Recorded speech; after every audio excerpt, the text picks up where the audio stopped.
Hello everyone, a very good afternoon to all of you. Myself Sunil Yadav and you are watching me on CamSpace channel. जैसा कि आप लोग जानते ही हैं, आपने पहले लेक्चर्स देखे हैं, लेक्चर्स अटेंड किए आपने कि अब लोग क्लास 12th के सॉल्यूशन चैप्टर के बारे में डिस्कशन कर रहे थे और उसी सॉल्यूशन चैप्टर की कंटिन्यूड सीरीज को हम आगे कंटिन्यू करने वाले हैं, आगे बातें करने वाले हैं उसके बारे में। तो देखिएगा बेटा जी, आज की क्लास का क्या हमारा फंडा रहेगा, क्या हमारे टॉपिक्स रहेंगे, उसको मैं आपके सामने जरा लेकर के आता हूं। देखिएगा क्या कहानी है आज की क्लास की। आज की क्लास की कहानी है, लास्ट क्लास में हमने मोलैलिटी तक डिस्कस किया है, आज हम लोग मोलैरिटी डिस्कस करने वाले हैं। मोलैरिटी को कैपिटल एम से रिप्रेजेंट किया जाता है। मोलैरिटी की सबसे पहली डेफिनेशन क्या होती है? सबसे पहले तो डेफिनेशन देखिएगा क्या होती है। It is defined as the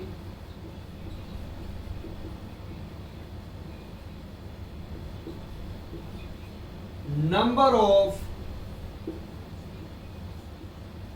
moles of solute dissolved per liter of solution।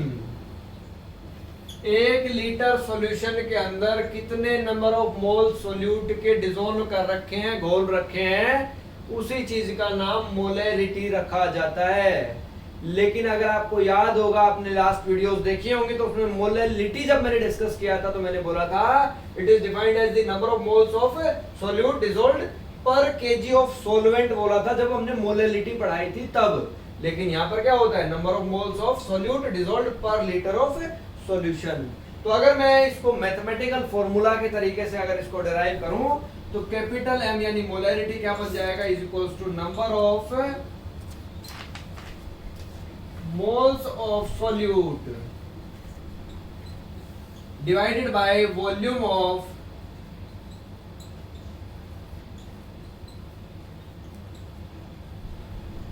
solution in liters, divided by volume of solution in liters।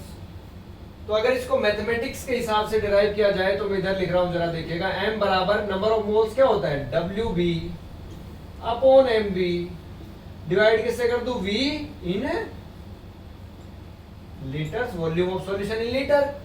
और इसको अगर आगे और सिंपलीफाई आप करेंगे तो क्या हो जाएगा? m बराबर WB by MB into 1 upon V litre. VL लिख दिया मैंने शॉर्ट फॉर्म में यहाँ पर, V लीटर। तो ये बन गया हमारा एक फॉर्मूला।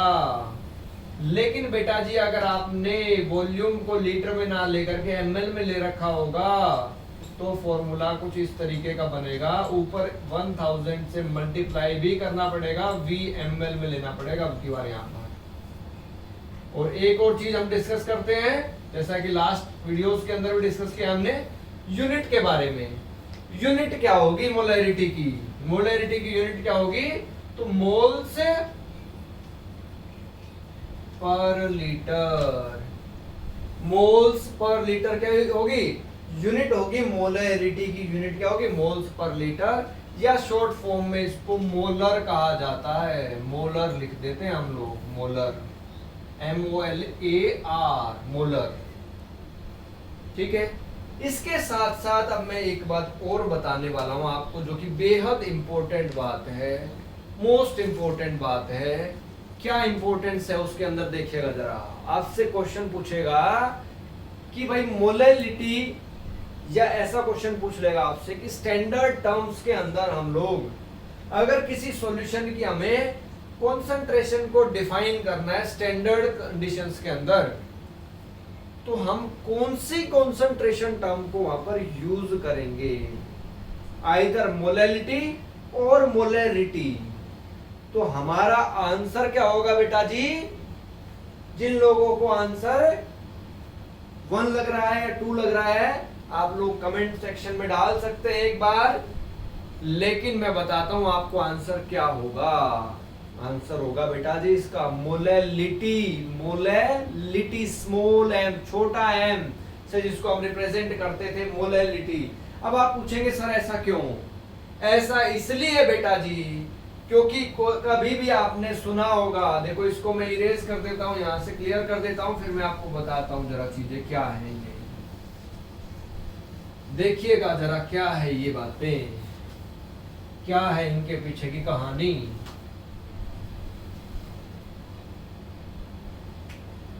अगर मैं मोलैलिटी की बात करूं तो molality is inversely proportional to WA in kg, weight of solvent के इनवर्सली होता है। और अगर मैं मोलैरिटी की बात करूं तो volume of solution in litre होता है इसके इनवर्सली रिलेटेड। तो देखिएगा बेटा जी, मैंने बोला कि मोलैलिटी को हम लोग यूज करते हैं standard method of representation for any solution. अगर स्टैंडर्ड हमें किसी कंसंट्रेशन डिफाइन करनी है तो मोलैलिटी को एज ए स्टैंडर्ड माना जाता है। क्यों? क्योंकि देखिएगा टेम्परेचर एक बहुत बड़ा फैक्टर होता है किसी भी चीज के अंदर। टेम्परेचर अपना एक अलग इंपॉर्टेंस रखता है। अब देखिएगा क्या कभी भी टेम्परेचर के चेंज होने से मास पे कभी कोई फर्क पड़ता है क्या? टेम्परेचर चेंज अगर हुआ, टेम्परेचर चेंज होने का मतलब क्या? इंक्रीज या डिक्रीज हो सकता है, तो मास पे क्या होगा? मास तो रिमेन्स कांस्टेंट रहेगा। मास या वेट का टेम्परेचर पर तो कोई फर्क पड़ता नहीं। लेकिन बेटा जी अगर हमने क्या किया, टेम्परेचर को बढ़ाया, तो बेटा जी वॉल्यूम भी क्या हो जाती है? बढ़ जाती है। और अगर टेम्परेचर को कम किया तो बेटा जी वॉल्यूम भी तो कम हो जाती है कि नहीं होती है? तो देखिएगा इसका मतलब क्या हुआ कि जब जब आप टेम्परेचर चेंज करेंगे तो तब तब वॉल्यूम बदलेगी, और वॉल्यूम बदलेगी तो मोलैरिटी की कुछ वैल्यू बदल जाएगी। तो इसका मतलब ये स्टैंडर्ड तो नहीं रहा। स्टैंडर्ड नहीं रहा इसका मतलब मान लीजिए सपोज दैट कोई कंपनी है जो कि कोई एसिड या कोई भी चीज बनाती है, कोई केमिकल बनाती है, वो मान लीजिए हिमाचल प्रदेश यानी मनाली में लगी हुई है। वो मनाली में जाके कि बहुत ठंडा एटमॉस्फेयर है, अपने आप में काफी कम टेम्परेचर वहां पर होता है, वहां से उसने कोई चीज बनाई और उसकी कॉन्सेंट्रेशन को मोलैरिटी के टर्म्स में असाइन करके, डिफाइन करके और भेज दिया कि वो चीज जो थी, जो चीज उसने केमिकल बनाया, वो जाना कहां था? ट्रांसपोर्ट होके मान लो जैसलमेर राजस्थान, जहां पर बहुत गर्मी पड़ती है, वहां पर पहुंचना था वो।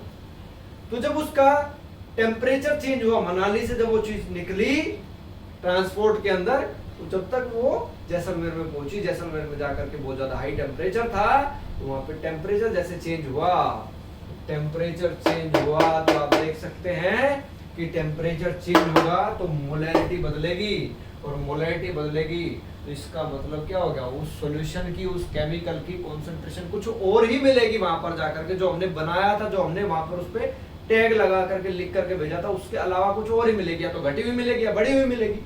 जो भी होगा वो सिचुएशन अलग है। आप इससे देख सकते हैं कि टेम्परेचर बढ़ा, वॉल्यूम बढ़ा, टेम्परेचर घटा, वॉल्यूम घटा। तो अगर मैं इससे इस तरीके से बताऊं, तो अगर वॉल्यूम इंक्रीज करेगा तो बेटा जी मोलैरिटी क्या करेगी? डिक्रीज करेगी। और अगर वॉल्यूम डिक्रीज करेगा तो मोलैरिटी इंक्रीज कर जाएगी। इसलिए मैं कहता हूं कि molarity is a temperature dependent function. ये क्वेश्चन बहुत ही बार आया है, बहुत ज्यादा बार आया है। टेम्परेचर डिपेंडेंट फंक्शन यानी मोलैरिटी के ऊपर टेम्परेचर का, molarity is temperature dependent, sorry यहां पर टेम्परेचर और लिख देता हूं, टेम्परेचर डिपेंडेंट फंक्शन यानी मोलैरिटी के ऊपर टेम्परेचर का इफेक्ट पड़ता है। मोलैरिटी टेम्परेचर के इफेक्ट से चेंज होती है, इसलिए हम लोग उसको as a standard concentration term नहीं यूज करते। ये बात अगर क्लियर हो गई है तो मैं आगे की कहानी जरा डिस्कस करता हूं आपके साथ। आगे की कहानी, जरा मेरी कहानी क्या है देखते हैं जरा आज की बात, और आगे क्या आता है।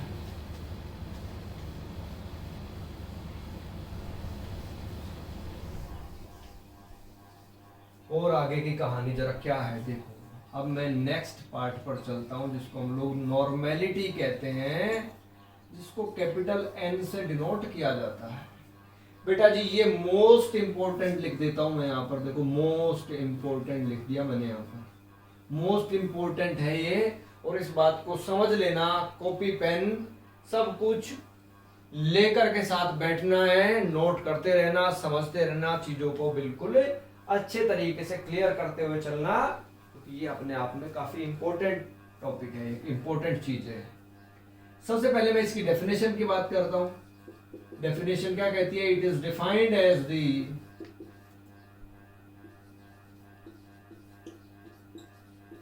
Number of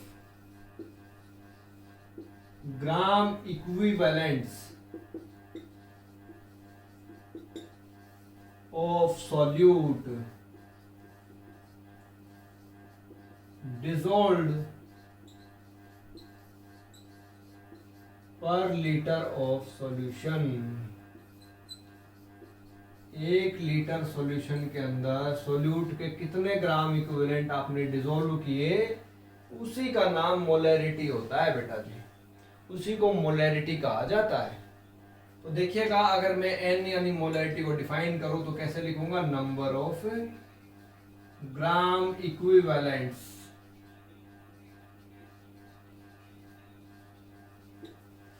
of solute divided by volume of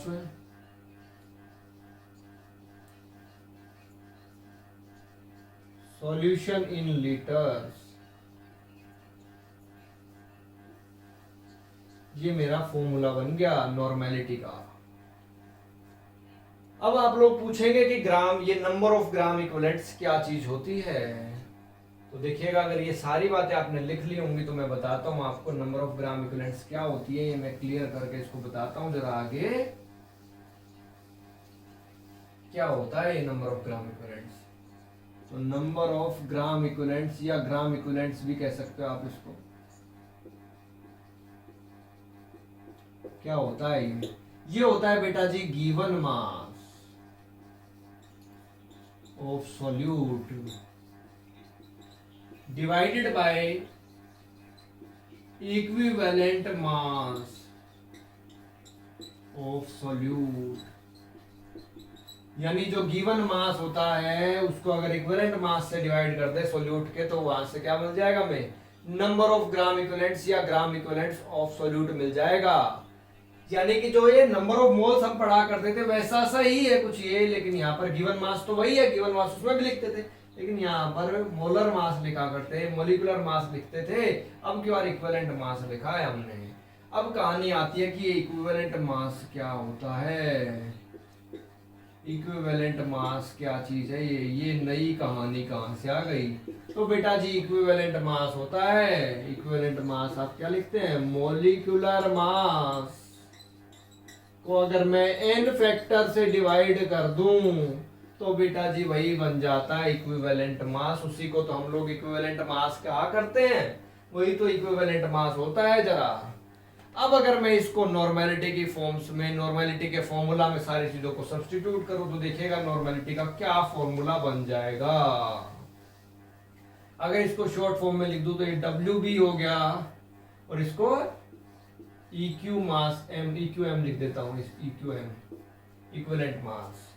तो देखिएगा नॉर्मेलिटी का फॉर्मूला क्या बनेगा? नंबर ऑफ ग्राम इक्विवेलेंट्स यानी WB by EQ mass, equivalent mass divided by volume of solution in litres. इसको और सिंपलीफाई अगर करोगे आप तो WB बाय इक्विवेलेंट मास को क्या लिखो? Molecular mass, molecular mass divided bye n factor. ठीक है, और यहां पर क्या आ गया था? 1/v लीटर आ जाएगा यहां से। और सिंप्लीफाई कर दे इसको तो WB by MB into 1/v litre into n factor बन जाता है। अब देखिएगा एक छोटी सी बात मैं आपको बताऊं तो बेटा देखो, ये फॉर्मूला किस चीज का बना था हमारा?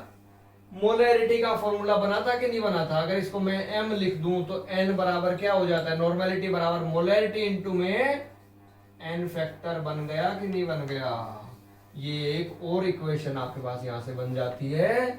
यानी अगर आपको मोलैरिटी गिवन है, नॉर्मेलिटी निकालनी है, तो मोलैरिटी को आप एन फैक्टर से मल्टीप्लाई कर देंगे, नॉर्मेलिटी बन जाएगा, नॉर्मेलिटी निकल के आ जाएगी। और अगर आपको नॉर्मेलिटी गिवन है और मोलैरिटी निकालनी है तो नॉर्मेलिटी को आप एन फैक्टर से डिवाइड कर दीजिएगा, आपके पास मोलैरिटी निकल करके आ जाएगी इसीलिए। ठीक है, अब पहले मैं यूनिट्स की बातें करूंगा, फिर मैं बताता हूं ये एन फैक्टर की कहानी क्या है, एन फैक्टर क्या है, जरा एन फैक्टर क्या होता है, जरा ये एन फैक्टर की कहानी जरा क्या है। सबसे पहले मैं नॉर्मेलिटी की यूनिट्स की बातें जरा कर लेता हूं आपसे। तो नॉर्मेलिटी की यूनिट क्या बनेगी भैया, नंबर ऑफ ग्राम इक्विवेलेंट से पर लीटर ऑफ सॉल्यूशन, क्योंकि gram equivalent, number of gram equivalent divide by volume of solution in litre होता है। तो क्या बन जाएगा, ग्राम इक्विवेलेंट पर लीटर इसकी यूनिट बन जाती है, या इसको शॉर्ट फॉर्म में नॉर्मल भी कह दिया जाता है, नॉर्मल यूनिट बन जाती है। और फॉर्मूला भी कुछ इस तरीके से बना सकते हो आप, N बराबर WB by MB into V, ml में अगर हुआ तो 1000 से मल्टीप्लाई हो जाएगा और इंटू एन फैक्टर होगा। ये पूरा फॉर्मूला बन गया नॉर्मेलिटी का। अब यहां पर जो समझने की जो बात है वो एन फैक्टर की समझने की बात है कि एन फैक्टर क्या होता है, ये नई कहानी कहां से आई, एक नया ट्विस्ट कहां से आएगा कहानी के अंदर, ये क्या भला है, ये क्या कहानी है, जरा इसको समझना है। बाकी चीजें तो मोलैरिटी की जैसी ही है, कुछ नया मैंने बताया नहीं आपको। अब हम बात करेंगे जरा ये एन फैक्टर क्या कहानी है, ये एन फैक्टर किसको कहते हैं आप। बहुत आसान है, बिल्कुल लड्डू बात है। एन फैक्टर क्या है जरा देख लो। एन फैक्टर जरा क्या है, 3-4 चीजें अलग अलग तरीके से पढ़ाऊंगा मैं इनको आपको।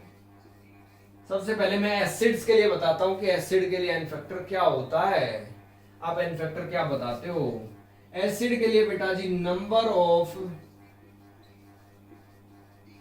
रिप्लेसेबल H प्लस आयंस, यानी कोई एसिड कितने H प्लस आयन से डोनेट कर सकता है, बना सकता है, जो कि अरेनियस की थ्योरी कहती है कि एसिड वो चीजें होती है जो H प्लस आयन से डोनेट करते हैं, H प्लस आयन से बनाते हैं। तो कितने H प्लस आयंस कोई एसिड डोनेट कर सकता है, रिलीज कर सकता है, उसी को हम लोग उसका एन फैक्टर कंसीडर कर लेते हैं।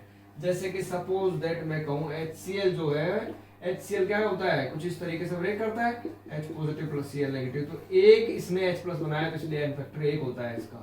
ऐसे H2SO4 की मैं बात करूं तो एन फैक्टर इसका अगर बोले तो 2 times of H plus plus SO4 2 negative, ऐसे ब्रेक कर जाता है तो 2 हो गया इसका। ऐसे ही H2SO3 का भी 2 होता है। अगर आपसे पूछा जाए H3PO4 का कितना होता है तो 3 होता है। H3PO3 का जो होता है वो 2 होता है बेटा जी।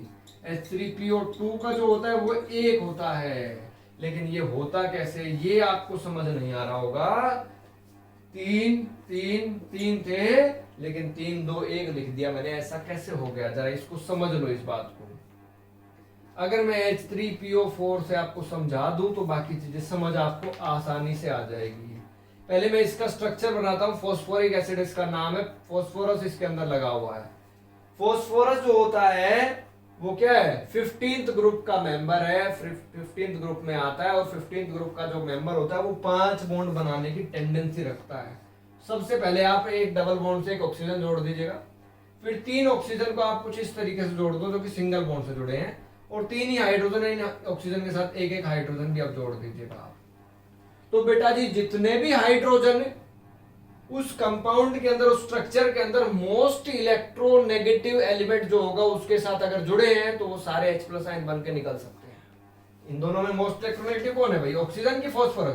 भाई जाहिर सी बात है इलेक्ट्रोनेगेटिव तो ऑक्सीजन ज्यादा है, तो जितने भी हाइड्रोजन ऑक्सीजन के साथ जुड़े हैं तो ये सब H प्लस आयन बन के निकल सकते हैं, इसलिए एन फैक्टर 3 होता है इसका।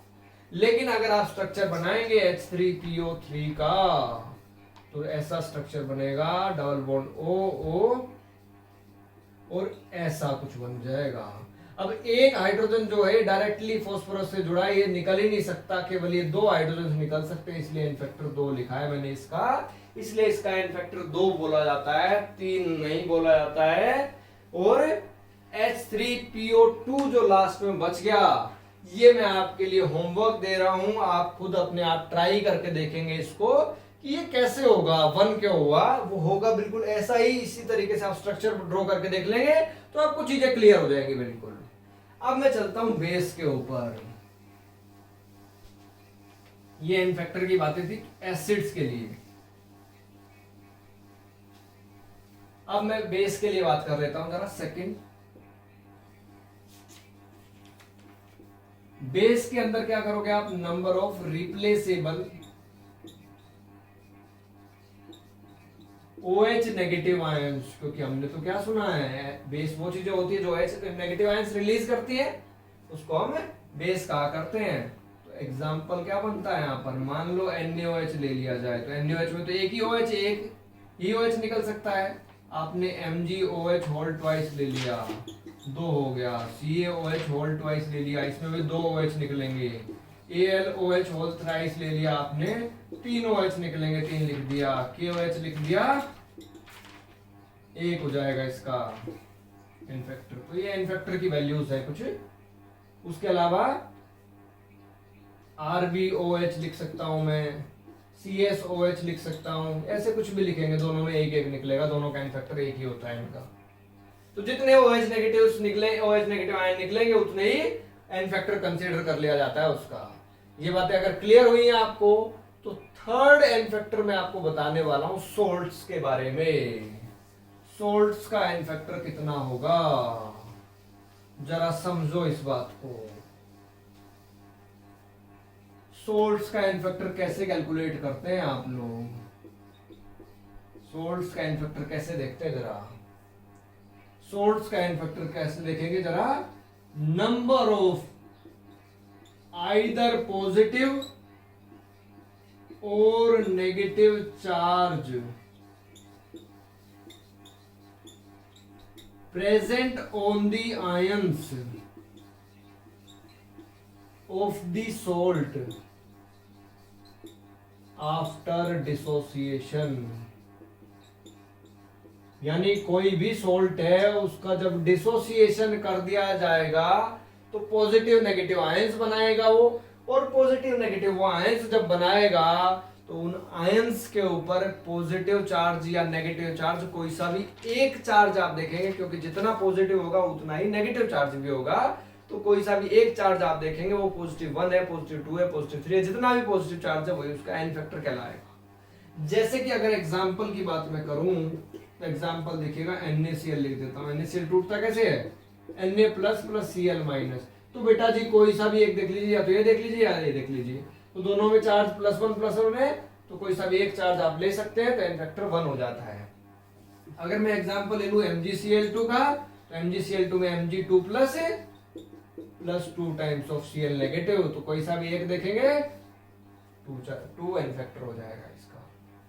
AlCl3 की बातें मैं करूं, तो Al3+ है, +3 टाइम्स ऑफ Cl नेगेटिव, 3 हो जाएगा n फैक्टर, क्योंकि प्लस चार्ज या माइनस चार्ज दोनों में से कोई सा भी एक देखोगे तो कोई सा भी एक चार्ज कितना है, +3 या -3 है। अगर मैं बोलूं Al2SO4 होल थ्राइस में देखूं तो कैसे टूटेगा, पहले तो ये टूटता कुछ इस तरीके से, 2 times of Al3 plus 3 times of SO4 2-। तो देखो एक एल्यूमिनियम पे 3 प्लस चार्ज, लेकिन है कितने एल्यूमिनियम, 2, तो 2 से मल्टीप्लाई करो इनको, 6 चार्ज हो गया, तो 6 प्लस चार्ज तो जाहिर सी बात है 6 माइनस चार्ज भी होगा यहाँ पर, -2 1 पे, 3 पे कितना होगा -6, तो n फैक्टर कितना होगा, 6 हो गया इसका। एक और चीज बता देता हूँ, एक और अच्छा एग्जाम्पल बता देता हूँ मैं आपको।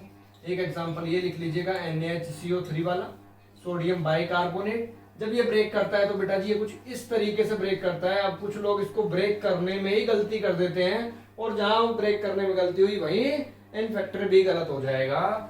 Na पॉजिटिव और HCO3 नेगेटिव इस तरीके से टूटता है तो n फैक्टर इसका 1 हो जाता है। अगर एक और एग्जांपल मैं आपको बता दूं, क्योंकि वो एग्जांपल, उस एग्जांपल का कई बार सिर्फ n फैक्टर ही पूछा गया है ऑब्जेक्टिव पेपर में। तो एग्जांपल है K2SO4 Al2SO4 whole thrice .24H2O। ये पोटाश आलम यानी फिटकड़ी का फॉर्मूला है, इसका एन फैक्टर आपसे पूछा जाएगा। तो देखो ये जब ब्रेक करेगा तो कैसे ब्रेक करेगा, 2 times of K positive, SO4 2 negative, 2 times of Al 3 positive, 3 times of SO4 2 negative. लेकिन कुछ लोग इस चीज को तोड़ देते हैं, इसको नहीं तोड़ना होता, ये ब्रेक नहीं होता, ये आयंस में नहीं टूटता है।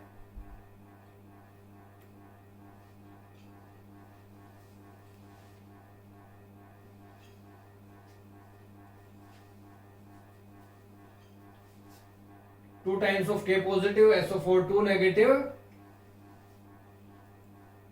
2 Al 3 पॉजिटिव प्लस और 3 टाइम्स ऑफ SO4 2 नेगेटिव। अगर आप कोई भी एक चार्ज अगर गिन लेंगे तो देख लीजिएगा, अगर मैं प्लस चार्ज गिनूं तो 1 प्लस K पे 1 प्लस चार्ज, 2 K पे 2 प्लस चार्ज, 1 एल्यूमिनियम पे 3 प्लस चार्ज, 2 एल्यूमिनियम पे 6 प्लस चार्ज, तो 2 और 6 कितना हो गया, 2 प्लस 6 अगर करोगे तो कितना हो जाएगा 8।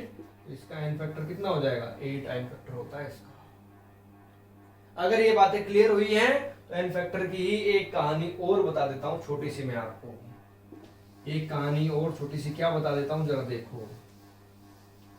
ये तो था एसिड बेस ऑफ सॉल्ट के लिए, लेकिन कई बारी वो रिएक्शन में पूछ लेगा आपसे, ऐसा नहीं देगा वो आपसे, रिएक्शन में पूछ लेगा। Fourth is in case of oxidation या रिडक्शन।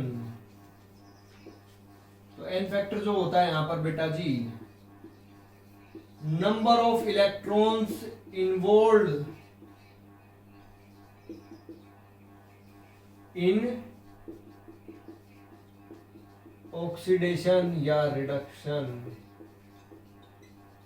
ऑक्सीडेशन या रिडक्शन कराने में कितने इलेक्ट्रॉन्स की जरूरत पड़ी, वही एन फैक्टर हो जाता है बेटा जी। जैसे कि देख लो, सपोज दैट जिंक सॉलिड लिखा मैंने, इधर से इधर जाने में जिंक ने 2 इलेक्ट्रॉन लॉस कर दिए, और ये तो एन फैक्टर इसके लिए 2 हो जाता है यहाँ पर। अगर मैं बोलूं क्लोरीन गैस था, 2 इलेक्ट्रॉन खा लिए उसने, 2 इलेक्ट्रॉन गेन कर लिए, तो 2 टाइम्स ऑफ Cl नेगेटिव बन गया, तो 2 इलेक्ट्रॉन यूज हुए, तो एन फैक्टर भी कितना हो गया, 2 हो गया। ये ऑक्सीडेशन होता हुआ दिख रहा है आपको, और ये रिडक्शन होता हुआ दिख रहा है आपको। यानी ऑक्सीडेशन रिडक्शन में जब भी आप इलेक्ट्रॉन देखेंगे, यानी जब भी किसी रिएक्शन के अंदर आपसे पूछा जाए कि इस रिएक्शन के अंदर एन फैक्टर कितना है, तो जितने भी, अगर इन दोनों रिएक्शंस को मैं ऐड भी कर दूं, देखो फाइनल रिएक्शन लिख देता हूं मैं, Zn solid plus Cl2 gas, 2 से 2 कट जाएगा, ऐसे गिव्स ZnCl2 बन जाता है। वैसे अगर सीधा सीधा लिख दूं मैं, ZnCl2 सॉलिड बन जाएगा। तो आपसे पूछ ले भाई इस रिएक्शन का एन फैक्टर कितना है, तो आपको ये देख लेना है कि पहले 0 ऑक्सीडेशन स्टेट में था या +2 में चला गया। ये पहले 0 में था, ये -1 में चला गया, -1 एक क्लोरीन पे है तो 2 क्लोरीन पे -2 होगा, तो 2 इलेक्ट्रॉन्स का इन्वॉल्वमेंट हुआ, तो इस रिएक्शन का एन फैक्टर कितना हो गया, 2 हो गया। 4 नहीं होगा, क्योंकि इलेक्ट्रॉन ऑक्सीडेशन में जो इलेक्ट्रॉन्स रिलीज होते हैं वही इलेक्ट्रॉन्स रिडक्शन में गेन किए जाते हैं, तो वही इलेक्ट्रॉन्स इन्वॉल्व हो रहे हैं, यानी वही इलेक्ट्रॉन्स घूम करके आए हैं रिडक्शन कराने के लिए।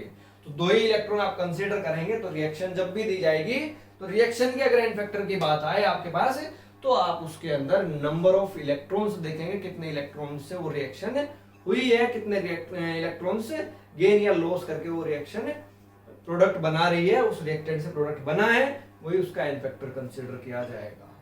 तो ये था बेटा जी आज की क्लास का टॉपिक, और ये थी सारी कहानी आज की। इसके अलावा अगर आपको कोई भी डाउट लगता है, कोई भी चीजें आपको पूछनी हो, कोई डाउट है, तो आप कमेंट सेक्शन में बहुत इजीली, मोस्ट वेलकम है, आप कभी भी कमेंट सेक्शन में डाउट डालिएगा, हम लोग आपका हैंड टू हैंड रिप्लाई करेंगे। और अभी तक अगर किसी ने चैनल को सब्सक्राइब नहीं किया है तो आप चैनल को सब्सक्राइब कर लीजिएगा, ताकि लेटेस्ट वीडियो नोटिफिकेशंस आपके पास आते रहे और आप कंटिन्यूअसली अपनी पढ़ाई कर सके, कंटिन्यूअसली स्टडी कर सके। तो और उसके बाद आप इजीली सारे कॉन्सेप्ट्स को समझ सकें, इसके लिए आप चैनल को सब्सक्राइब जरूर कर लीजिएगा और बाकी लोगों को शेयर कर दीजिएगा, जिनको भी जरूरत है, जो नीडी लगता है आपको कि ये इनको बेनिफिट हो पाएगा, उन लोगों को जरूर बताइएगा इस बारे में, क्योंकि फोन और इंटरनेट सबके पास अवेलेबल होता है, तो इसलिए इजीली एक्सेसिबल चीज है ये। और तब तक के लिए आप, अब जब नेक्स्ट लेक्चर में हम लोग आपसे मिलेंगे तो तब तक के लिए आप अपने घर पे रहिए, हेल्दी रहिए, मुस्कुराते रहिए और घर के अंदर रहिएगा क्योंकि पेंडेमिक सिचुएशन चल रही है। तो तब तक के लिए आप अच्छे से रहिएगा, मुस्कुराते रहिएगा and thank you and have a nice day.